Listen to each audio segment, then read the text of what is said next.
If at first you don't succeed, try, and try 5 more times again.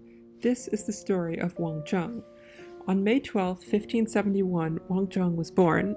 He was born in late spring in Qingyang, a small city in what was then Shanxi province. The Ming dynasty was entering its 203rd year, the first dynasty to last over 200 years since the golden age of the Tang dynasty, nearly a millennium before. Just as the civil service exam system helped usher in an era of prosperity through cultural and scientific development in the Tang dynasty, so too did the meritocratic system of political governance contribute to the Ming's scientific development. Although the vast majority of those individuals attempting the civil service exam failed, the process of repeatedly attempting to pass and the trials involved cultivated an appreciation for academic and scientific knowledge in generations of Chinese men. Wang Zheng failed the metropolitan level civil service exam 9 times before passing at the age of 52. However, his failure exposed him to a foreign peer group which fostered within Wang Zheng a desire for intellectual and academic pursuits. When Wang Zheng finally did pass the civil service exam, rather than taking a much coveted official post, he continued translating the most notable work of his life, diagrams and explanations of the wonderful machines of the Far West. Wang was born in 1571 at the dawn of a golden age for Jesuit missions in East Asia. These missions didn't just bring Christianity, but also brought with them Western scientific, medical, and mechanical knowledge. Although Wang Zheng was born to Wang Yingxun, a tutor who helped the children of wealthy families prepare for the civil service exam, Wang Zheng's father also was the author of 2 books, one of which was an instruction manual for teaching math. From a young age, Wang Zheng observed the tools and mechanisms used by farmers in and around his hometown. He took great interest in these tools and sought out ways to improve them, demonstrating a knack and interest in mechanical engineering. This early inclination for mechanics informed his works later in life and may have driven his collaboration with Johann Schreck. Some of these machines can be seen in the prefatory chapters of his later translation works. The civil service exam system is broken roughly into 3 levels: the prefectural, provincial, and metropolitan (qinshi) level exam. The ultimate goal being to pass the metropolitan level exam and gain a well-compensated official post. Not only were there financial perks, but passing the metropolitan exam could elevate a family's social position for generations.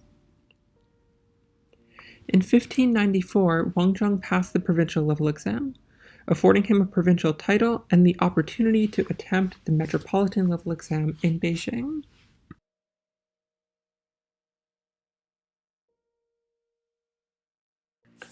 Wang Zheng's success in the provincial level exams was unfortunately short-lived, as it would take him 28 years to pass the metropolitan level exams in Beijing.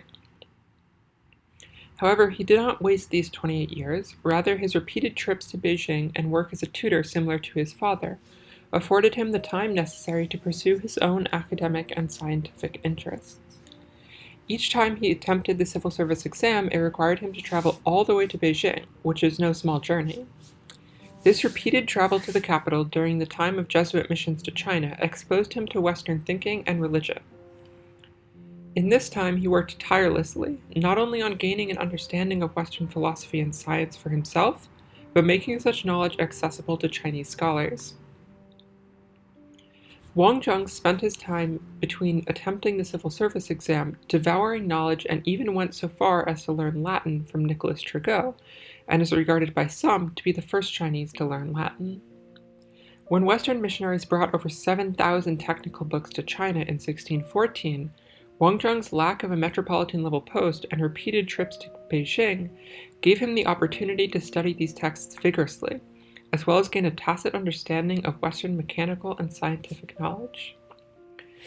Throughout these 28 years of translation, research, and tutoring, Wang Zheng never stopped attempting the metropolitan-level exam, and finally, at the age of 52, he passed the exam and earned his Jinshi degree, the most coveted rank in China's gentry class, only held by the most elite scholars in China.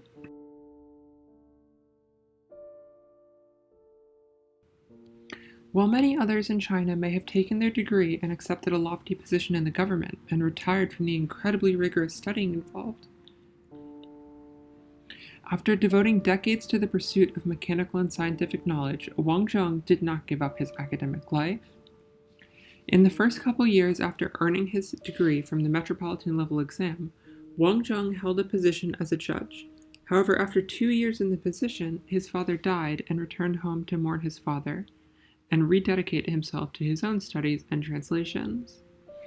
It was at this time Wang Zheng began his work translating what would become his most impactful work, Diagrams and Explanations of the Wonderful Machines of the Far West. This book, broken into 3 sections, was a complete encyclopedia of Western machines and devices, complete with diagrams, explanations, and a preface describing the importance of such machines. Wang Zheng recognized the cultural challenges of persuading Confucian-educated scholars of the importance of mechanical knowledge and included an entire section of his book explaining the value of machine knowledge. He says, "As for learning, one does not ask whether it's refined or coarse, but rather one only hopes that it has benefits for the people of the world. Neither does one ask whether it is from China or the West." Although what is recorded here belongs to the trivial works of technical arts, they actually have benefits for the daily use of people's lives and are very urgent for the prosperity of the country. Despite his academic peers critiquing him for accepting and taking interest in barbarian knowledge and science, the decades he devoted to studying and understanding the world around him, while repeatedly attempting the civil service exam, enabled him to see beyond nationality and devote himself to the pursuit of knowledge.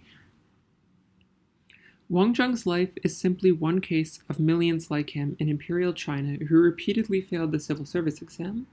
However, his story demonstrates that even in the face of failure, opportunity was created by these highly educated non-degree holders in China, opportunity that paved the way for scientific and mechanical development.